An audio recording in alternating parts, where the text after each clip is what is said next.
Hello and welcome to this video. In this video we're going to talk about line spectra. So a good question to ask would be, how do we know that all of these energy levels have those energies? How can we actually tell what the energy of an energy level of an atom is? It's very hard to measure. And so we have these two ways. So we have absorption spectra and emission spectra.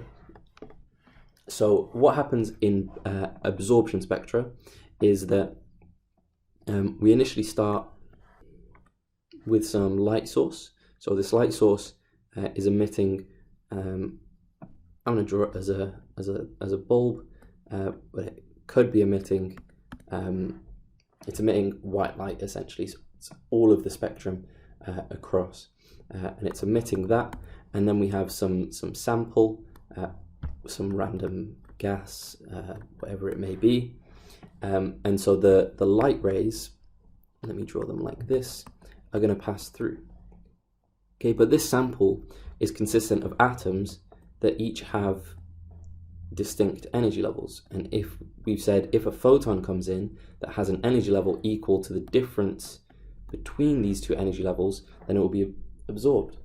And so as the photons go through, if it's the continuous spectrum, only specific wavelengths of light get absorbed by this due to the specific differences in the energy here. Okay, so all of the wavelengths go into it, but only maybe one or two will come out. And then we'll have a detector here.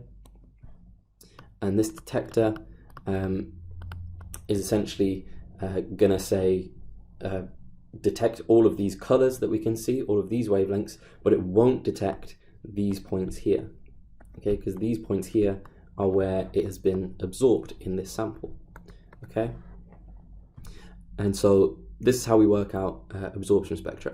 Knowing the difference in energy between them, so we know HF is equal to E2 minus E1, we could rewrite this as HC over lambda is equal to E2 minus E1.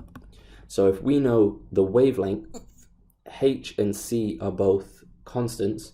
So if we know the this whole thing, we can work out the difference in energy that corresponds to a specific wavelength. Having multiple of those means we can work out all the different gaps between them, and that is going to help us to put together overall, if we know what this sample is. So it could be neon gas, argon gas, hydrogen gas.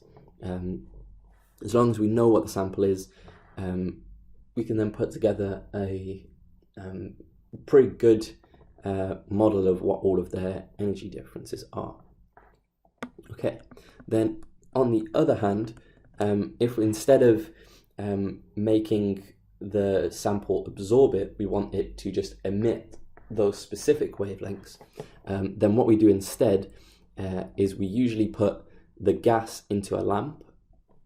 Okay, so let's just have a lamp like this. This is how they usually look if you do experiments with them, and this is full of the whichever gas they have, and we put a very large potential across it so that we can get collisions with electrons, and then this is basically going to emit a bunch of light.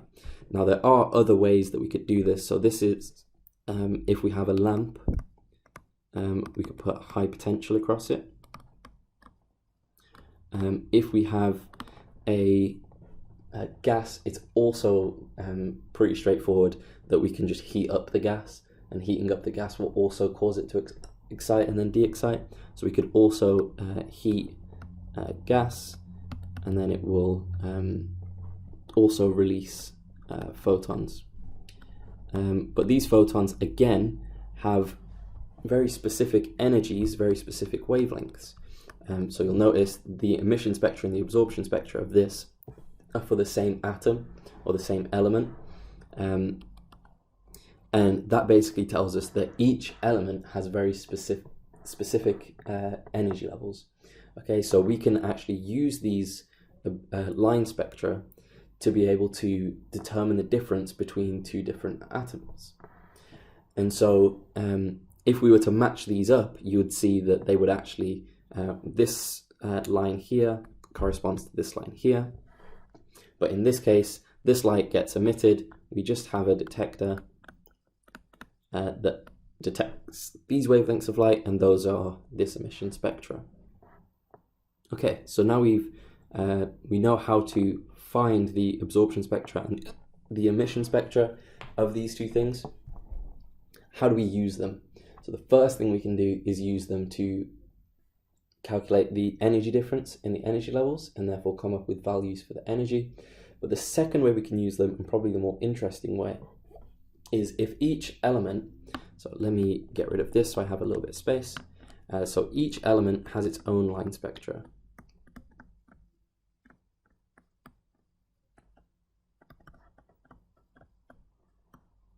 Each element has its own line spectra. Therefore, if the line spectra is specific to that element, and we can detect light coming from stars billions of light years away, if we can then see that what the stars have done is they've emitted the light and we've detected it, but that light is emitted by excitation and de-excitation of some electrons. So what we can do is use these emission spectra to cross-reference to the line spectra that we would measure in the lab to be able to determine what gases or what elements are in that star. The same thing can happen with planets. So with planets, we might get instead a star back here, gives out light, we have a planet, and the light travels through its atmosphere. Some of it gets absorbed in this, only some of the light gets out. We can look at this light, detect everything that has been absorbed, and that will tell us the composition of what's inside this atmosphere. Now, obviously, we know that the atmosphere doesn't just contain one type of gas. What happens if we have a mixture of gases? Surely all of the different gases are going to have different lines of absorption. So we might get some lines that are here, some lines that are here, some lines that are here, and then it's no longer looks the same. So we could get a line here as well. And so how would we then be able to determine what collection or what mixture of gases we have? And the way we do that is just by cross-referencing. We have, so we can cross-reference spectra. Let me get rid of this diagram. We can cross-reference spectra to determine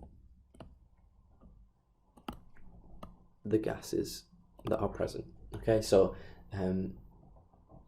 we will have individual line spectra for each element, and we will try and line them up, and we'll see which lines in this absorption spectra match up with lines on the other absorption spectras that we know. And when we get lines that match up, as long as the whole spectrum appears to match up, then it means that we can say that wavelength of light is definitely in this, or that element of gas is definitely in this atmosphere.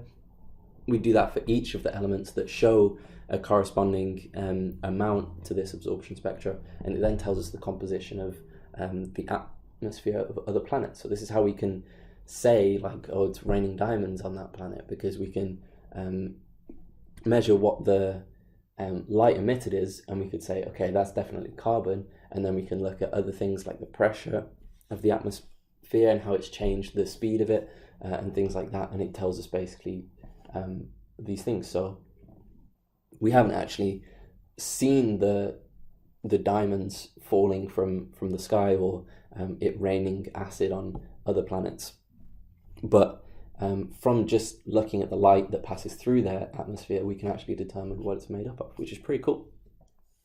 But this is line spectra. They can ask you in the exam to be able to explain how they perform both absorption and emission spectra, and they can also ask you to cross-reference a spectrum that they've obtained with which elements are inside. And it's really simple. All you would do is just get them all lined up. You'd say, if let's take this this one here.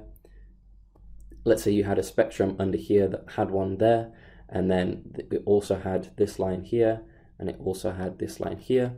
It's most likely this element, whatever that is going to be involved in that. And you can basically look at the whole list of everything that you've got and figure out which ones are actually involved and which ones aren't. Okay, so this is line spectra. Thank you for watching.